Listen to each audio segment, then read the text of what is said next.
estimates that more than 60,000 people have been killed and tens of thousands more have been injured since the Syrian conflict began in 2011. For this past year, a secret organization of doctors has worked underground in the country, smuggling in medical supplies and using fake names out of fear they'll be targeted. One of those surgeons is Dr.Anas Al-Kassem. He is based in Oakville, Ontario, and is Vice President of Canadians for Syrian Relief. He joins us in studio. And you've been many times, 9 or 10 times at least, and you're headed back in a couple of weeks.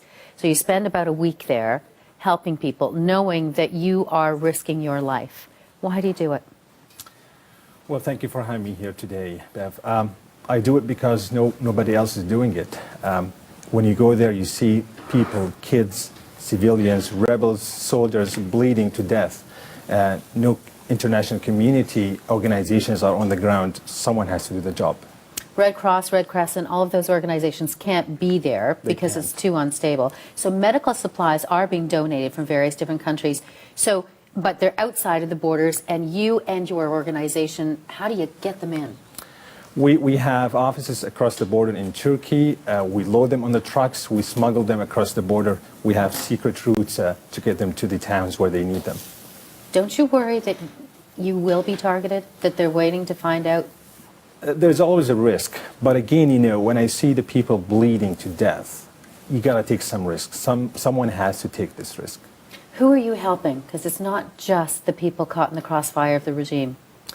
Well, let me tell you this story. You know, last 2 weeks ago, I was in Syria, and I did 4-hour surgery. I did not know who's the soldier, which party he belongs to. And after 4 hours, it turns out that he belongs to the regime. So we do surgeries to all parties, civilians, rebels, regime army. It doesn't matter who's injured, you'll help them. It doesn't matter, absolutely. But with the regime, you would think that they want to protect their soldiers, that they would look after their soldiers.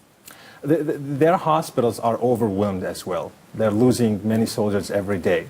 So they need our help. So, you know, sometimes we see soldiers from both sides, and we give hands to everyone.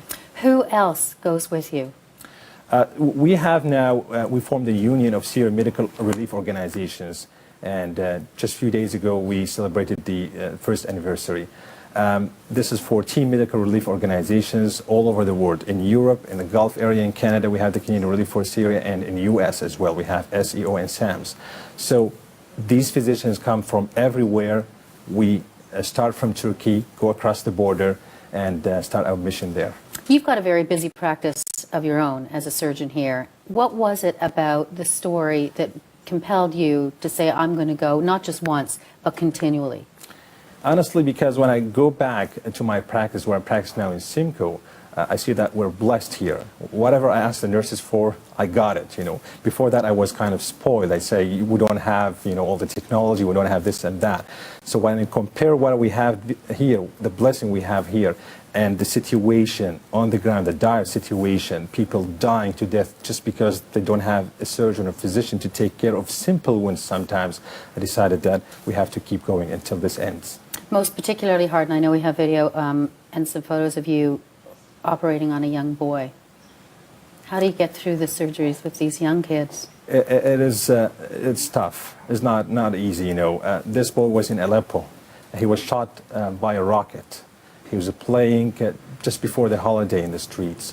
It is unbelievable. And it was successful, the surgery? It was successful, thanks God. Wow. And off you go again. We will keep in touch with your efforts. Thank you for coming in. Thank you very much, Beth, for your time.